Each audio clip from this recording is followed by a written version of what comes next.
more ways to express themselves on Facebook, we knew we had to be really thoughtful about what we would build. In this next session, the product team that built the feature will share how they came up with the idea behind the new reactions in their newsfeed, built the framework to support the feature, and rolled it out to over 1.8 billion people worldwide. Please welcome Ergen and Mark to give a behind-the-scenes look into how we built and shipped Facebook Reactions.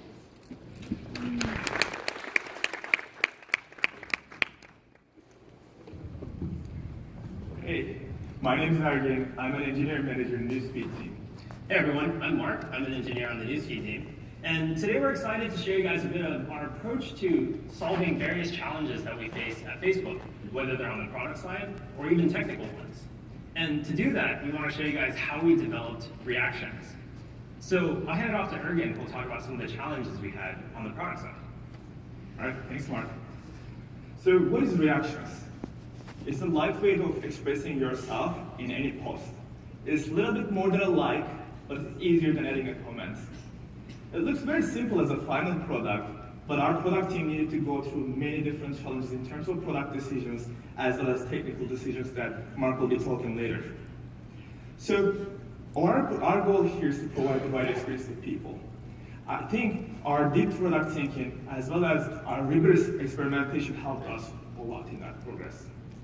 Before everything, how did we even come up with this idea? Before reactions, I remember seeing one of my close friends' newborn baby. I just liked it. Immediately after I thought about it, hey, it's just my close friend. It's just liking is not enough. And I need to go and comment on that post, but you can think about it that I was just trying to figure out something in between. And there was a sad post. My close friend lost his grandfather. In that kind of case, I don't feel like liking is inappropriate. When we look at our user feedback, we saw this request coming up from our users, our community, that they were asking about some kind of way to empathize in a lightweight. So we take this approach and user feedback to next step. Our user research team went out and asked people a very simple question. If there be a more than like button, what would it be? This helped us narrowing down hundreds of human emotions down to maybe 20 to 25 reactions or emotions, which is a lot to fit into very small screen size.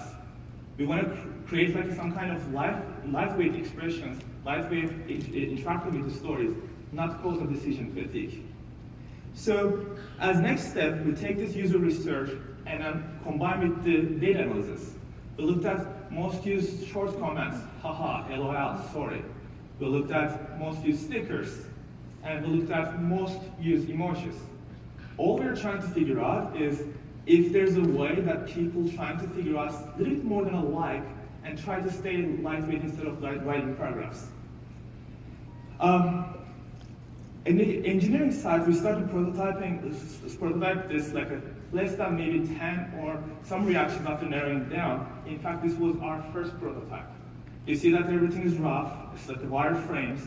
All we're trying to do here is trying to get something in our hands while our engineering team is trying to figure out what are the technical challenges. In the product side, we're trying to figure out what is the right experience that we need to provide to people. If you carefully look at it, the reaction set in our first experience was pretty rough. It wasn't even like a reaction set we showed. So, as we're refining this experience from wireframes to some explorations, our reaction engineering team quickly realized there's going to be one problem, which is reaction set will change along the way, including the images, including the animations, as well as labels. And maybe even reaction set will be completely different.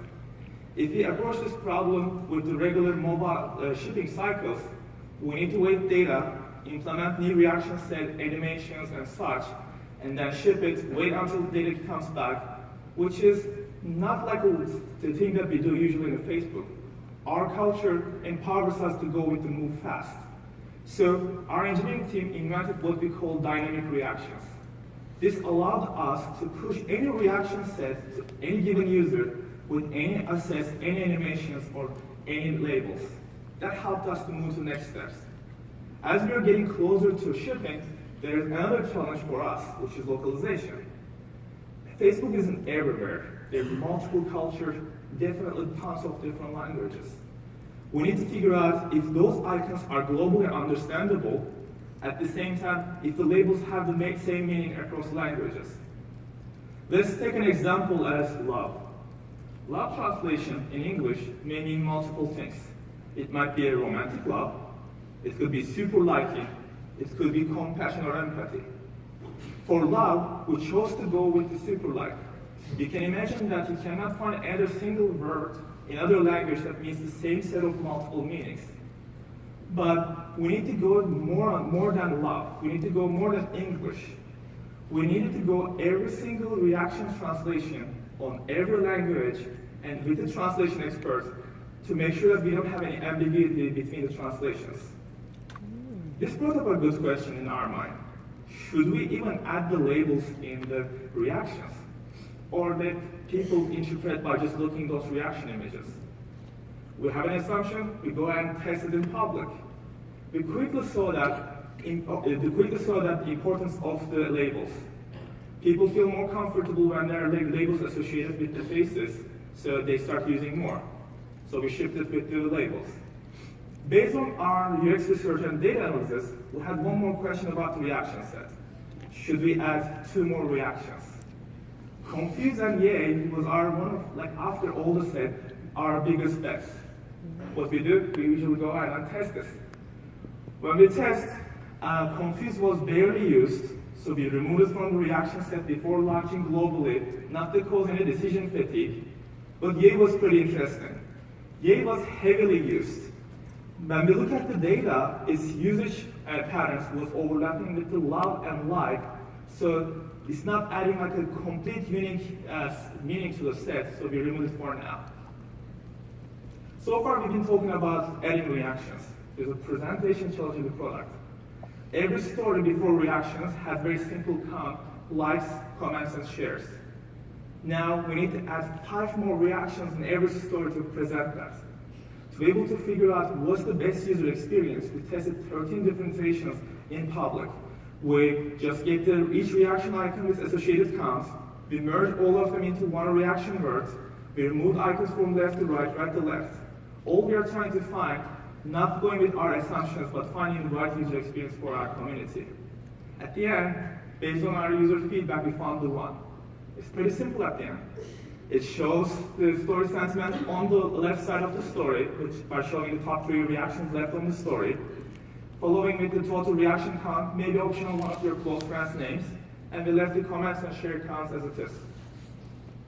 So I've been talking about testing. At Facebook, we don't ship our assumptions. We test our assumptions, try to figure out what is the best user experience for our users. But classic testing for reactions wouldn't work. Reaction requires some networking effects. So you cannot just randomly distribute our universe to random people and expect that it will work. An example could be you would be in the experiment group, and one of your friends just next to you, maybe in the control group. In that kind of case, you will end up reacting to her post, and then she won't be able to see it. First, this is a bad experience. Second, we won't be able to get the right data. Therefore, we went with the country experimentation. We start testing an entire country. But choosing country wasn't enough either. We needed to go through multiple filters to be able to choose the right countries. We need to make sure that country has less connections to other countries, not to have the problem that I just mentioned. And we need to have one expressive country and one less expressive country to see the different cultural behaviors in our product.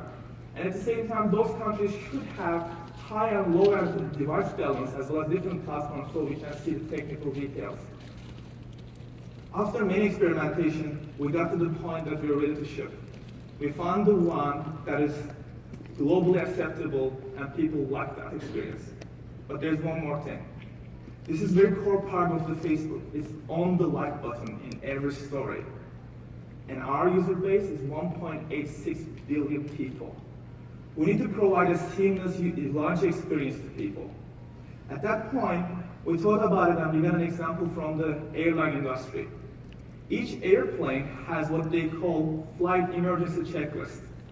During the flight, if something goes wrong, pilots look at some kind of key indicators, compare with their flight emergency checklist, find troubleshooting, and turn off some knobs so that flight can continue flying. Imagine our flight is 1.86 billion people.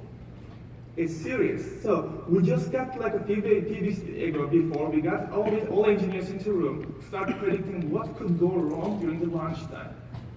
And then we added those key indicators as well as the switches. Luckily, during the launch day, nothing went wrong. It's me launching the reactions to globally everywhere. I think thanks to our experimentation and deep product thinking that everything went smoothly. Since then, everyone is using this fun and engaging experience. Now I want to hand over to Mark to talk about the technical challenges that we've been through. Thank you.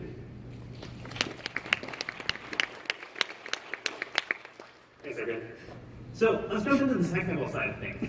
I want to show you guys a really interesting challenge that we faced during the development of reactions, and not only how we solved it, but our approach to solving it, which I think was pretty unique and really indicative of the kind of engineering culture that we have at Facebook. Specifically, I want to talk about the different animations that we added for each of the reactions themselves. So behind me, you'll see a video of the final experience that we shipped in February. Let's dive a little bit deeper and take a look at what some of the challenges we were facing in trying to implement these animations. So first of all, we wanted to be able to ship reactions across all of the major platforms. And more than that, we wanted to deliver a consistent experience across the major mobile platforms. This meant whatever solution we chose needed to work on both iOS and on Android. If you look closely, depending on what part of the reactions experience you're in, whether it's opening the dock, hovering over different reactions, or dismissing them away, the different reactions can appear at a number of different sizes and they scale up and down very smoothly. So whatever image format we went with, we wanted it to resize very easily. Now, in addition to just resizing these images up and down, we wanted the experience to feel very polished from start to finish, meaning we didn't want any kind of blurriness, jagged edges, or artifacts that come from scaling images up and down. We wanted it to look very high quality from beginning to end.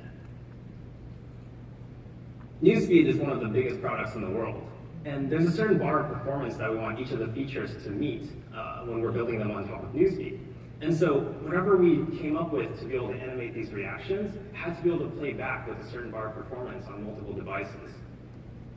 And finally, on top of a resizable image that preserves its quality as it scales and plays back performantly, we needed small file size. And the reason for this, Ergun alluded to previously, but we wanted dynamic reactions as a way for us to iterate quicker to find a better experience for users.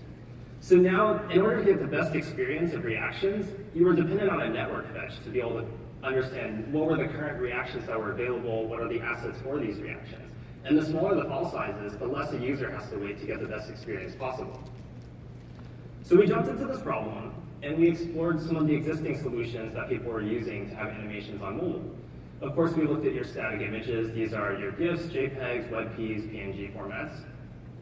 For these, it's really easy to use across platforms, and you can have very high quality looking images with them, and once they're loaded, they perform very well. However, because they're static images, it's really hard to scale them up and down, and the file size can bloat really quickly out of hand. If we're trying to play anywhere from 5 to 7 different animations, and we're targeting 60 frames per second, these images are holding around each of these frames. You can quickly see how the file size will grow very large very quickly. Because we wanted a resizable format, we took a look into some of the vector-based formats that are out there, which included SVGs and animated vector drawables. For SVGs, this format actually supports animation in the official specification, but at the time we were looking into this, a few browsers were deprecating this, and we didn't want to invest too much into a technology that might not be supported going forward.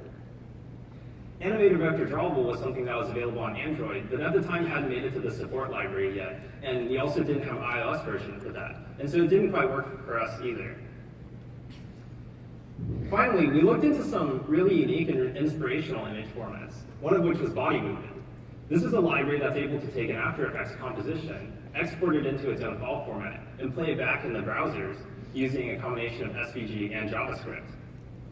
However, at the time we were looking at this, body movement wasn't available on mobile yet, and we weren't quite sure the level of performance that we would get.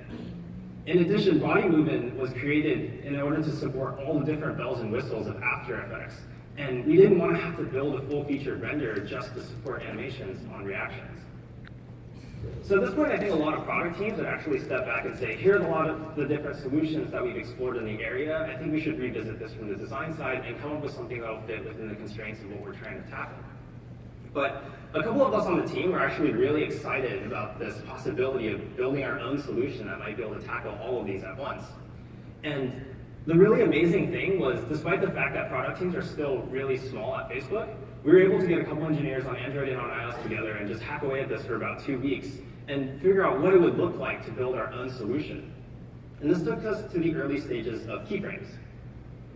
So the first thing we did as a team was we jumped into After Effects. We chose the simplest animation there was, which was the love reaction. It's just a simple beating heart.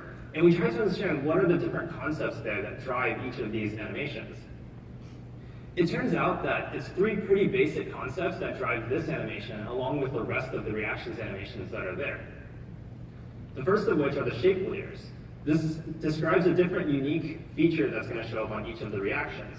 So for the heart, you have 2 main shapes. You have the background, which is the red circle, and then you have the heart in the foreground. Of course, since we're talking about animations, we need some information that tells us how these shapes change over time. So here you can see a graph of how the scale of the heart changes in the duration of the animation. And this animation information is composed of 2 key pieces of information. One is the keyframe that tells you key timings when you want to hit values for your transforms, and then also how to transition between these keyframes.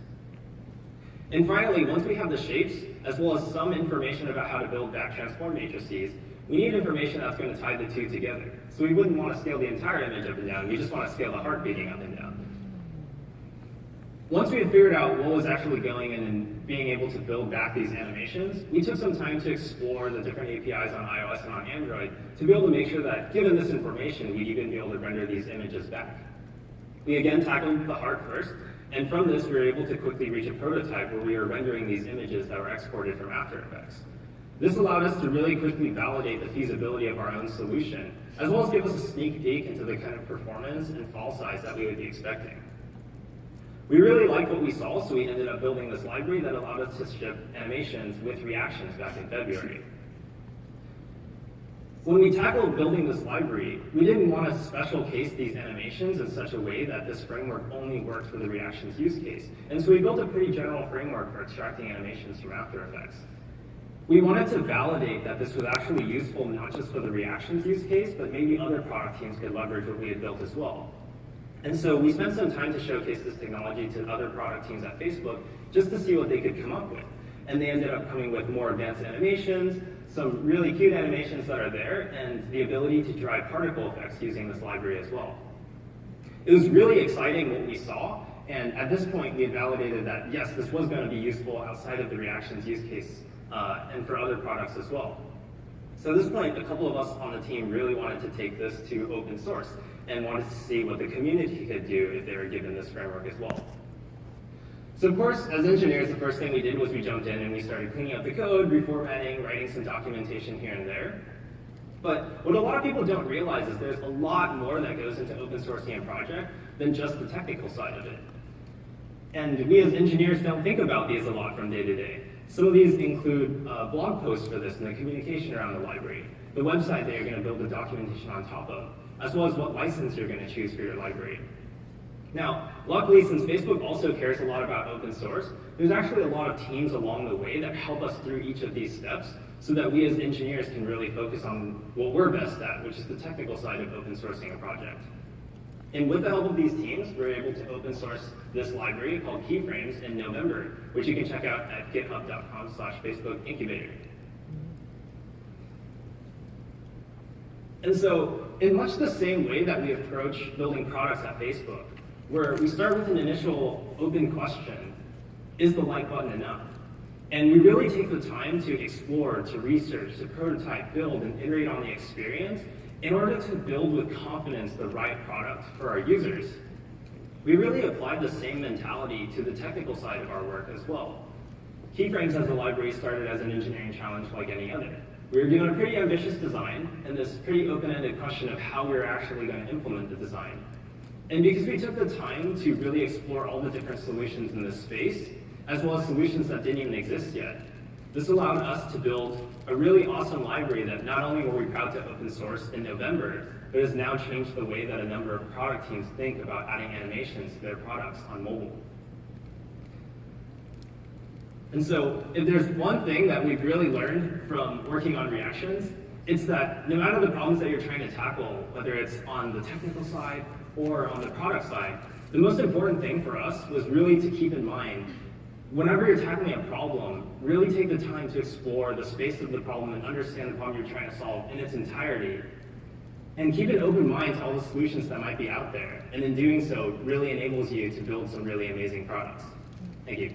All right. Thank you.